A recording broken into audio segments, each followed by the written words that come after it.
Hello and good morning. This is our NHD video proposal for National History Day. This is Joshua Rat, Jaden Bones, and Gonzalez. Our topic is Martin Luther and his revolution against the oppressions of the Catholic Church and how it formed and inspired new Christian denominations. Without further ado, enjoy. To begin, this is Martin Luther, born November 10th, 1483. But that's not our focus. Instead, let's look at what he was able to achieve in his adulthood, all starting with his religious experiences and his interest in sharing what he believed to be the true Word of God. God, I thank you for that fateful day, that storm. Now I can actually show these pupils what it means to be a true Christian, but I have to go to my class now.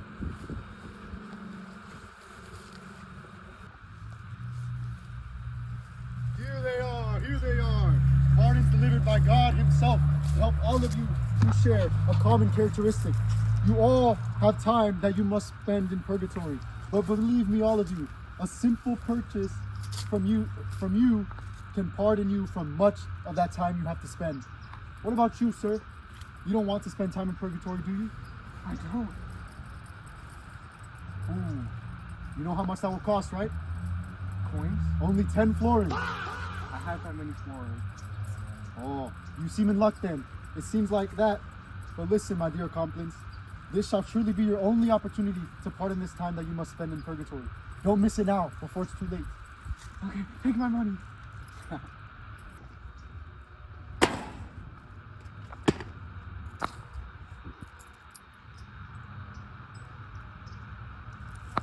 Got that sucker.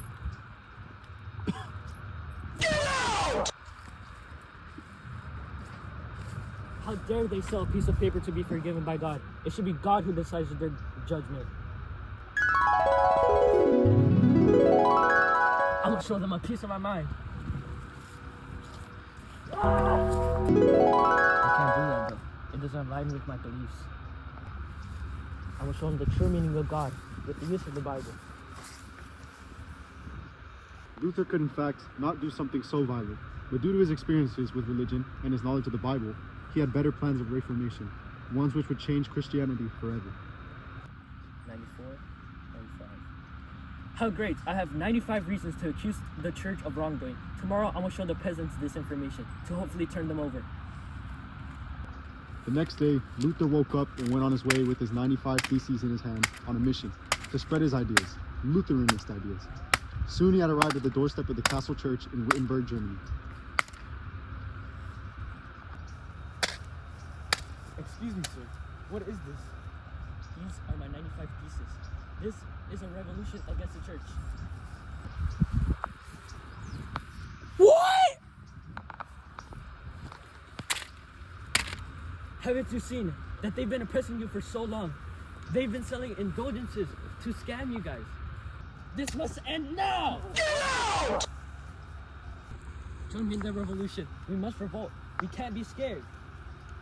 You sure this is gonna work? What is the church gonna do? Don't you understand? The church has been using you for this long time. If we revolt, they could no longer use your money, and you should only be allowed to enter their church by your faith, not with your money. This is blasphemy. We can't let the devil's children come and take your money. It should be only faith. Faith alone! These are really interesting ideas. We should spread the word. Yes, go my children. Great job.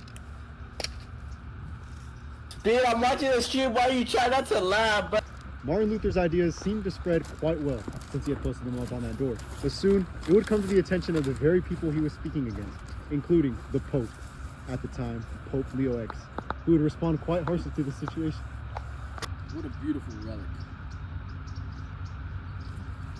Your Holiness, you have a letter. What is it? Is this good news? What is this? This Martin Luther guy mailed you a letter. Goes against you. What in the heavens is this? Who has committed this heresy? Martin Luther. He's a monk and a follower of Christ. Doesn't make sense why he would write that. I have to write them this instant. Have him humiliated for going against the church.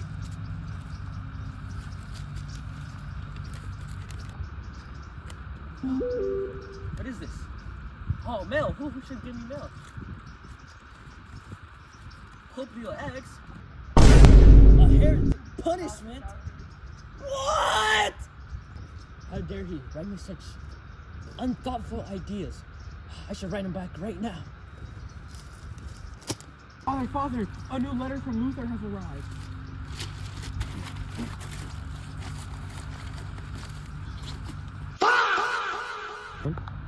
He seems so respectful that he still refuses all of my warnings.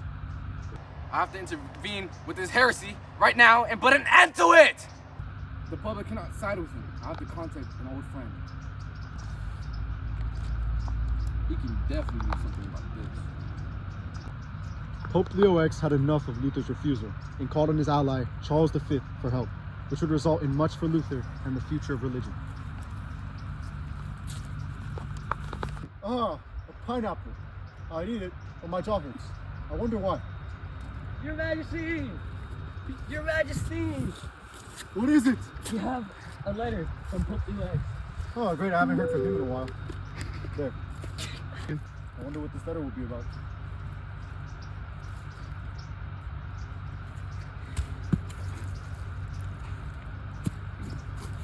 After so much that I've done to keep this country intact against the forces of the armies and the Ottoman Empire, another problem arises. But just one man? Martin Luther, they say.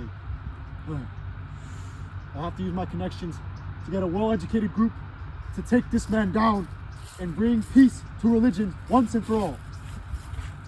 Perfect. In this moment, Charles V decided to form a group to speak with Luther in person, called the Diet of Worms, where they would give him one final chance to back out and declare himself a heretic for all to hear. I'll kill you! Silence! Pretty sure you have an idea of why you're here, Martin Luther. Kind of, not really. Why do you think that is? Let's get straight to the point. Jesus Christ, money does not combine. Okay? I want you to know that. I don't like the selling of indulgences. Period. How could I agree with something that breaks the unity of people and the church all under one religion? I cannot agree with that. If you do not admit that you are a heretic immediately, then I will do it myself and have you exiled from this land. What are you talking about? You are basically giving the people a way for them to use their money to buy an indulgence, which is basically your God forgiving them when God just judges them and he doesn't like give out free passes, okay? Those indulgences relieve them of time in purgatory. You might think they're fake, but they're real. What about the peasants? They can't afford it. What about them? I shall argue with you no more. I have some intellectual individuals that will tell you themselves. This is your last chance, Martin Luther, to recant everything you've said and declare yourself a heretic, or I'll do it myself. And I promise you, it will be more dire and the consequences will be worse. I want you to get rid of all your media, your writings, all your texts that you've written and put up. I want it banished from this land and gone. I can't do this. It just goes against all my beliefs and everything. I can't. I'm sorry. I want Protestantism out of this land. I do not care. They will do anything under my royal name and the holy name of the Pope. But once they realize it's over, how can you not see this? Do as you wish, Martin Luther. But just remember when I gave you that final reason to keep going and to just stop this. I'll just Yeah, go! I didn't want you here, man. I warned Martin Luther. I told him that if he didn't want to stop this, I would declare him a heretic and have him exiled from this land. And I will do that. I need to put a stop to all of this before the peasants get an idea from him and they think this Protestantism thing will help them more than Catholicism. Let me get my face here. I think I have an idea.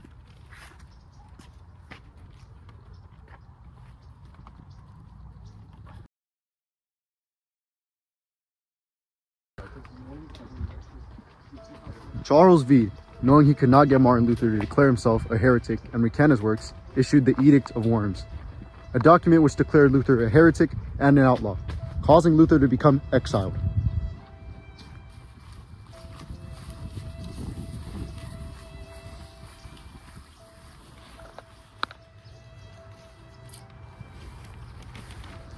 Martin Luther, after revolting against the sale of indulgences and many other oppressions of the Catholic Church, resulting in his exile, continues to write about his ideas of a new religion that truly follows what God believes, a religion known as Protestantism. While not an entirely different religion, it is a denomination of Christianity, which still lives on today. The public, after becoming able to read the Bible in vernacular languages given to them by Luther and hearing his ideas, beginning to lean more into Protestant ideas. And after a very important event, the peasants revolt. Go lay down. Shut up, go.